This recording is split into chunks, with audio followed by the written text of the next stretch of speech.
మిత్రులారా, ఈరోజు తెలంగాణ ఒక సంకట పరిస్థితిలో ఈరోజు కొనసాగుతా ఉన్నది. దశాబ్దాల ఉద్యమాల అనంతరము 10 సంవత్సరాల క్రితము ఈ రాష్ట్రము ఈ ప్రభుత్వం ఏర్పడ్డది.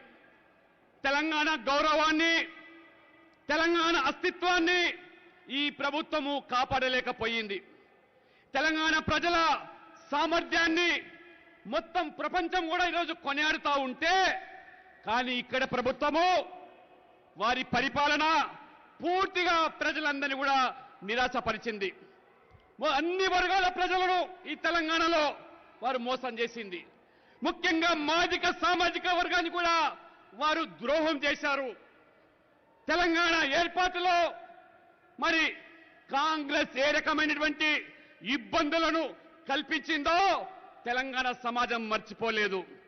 కొన్ని వందల మంది బలిదానాల తర్వాత ఏర్పడ్డ ఈ రాష్ట్రము, కానీ ఈ బీఆర్ఎస్ నాయకులు రాష్ట్రం ఏర్పడిన తర్వాత మిమ్మల్ని అందరూ కూడా మర్చిపోయి కాంగ్రెస్ అధినాయకులను వారికి ధన్యవాదాలు చెప్పడానికి కుటుంబ సమేతంగా వారు పోయినారు. ఉద్యమ సమయంలో తెలంగాణ ఏర్పడితే కేసీఆర్ గారు ఏం చెప్పారు?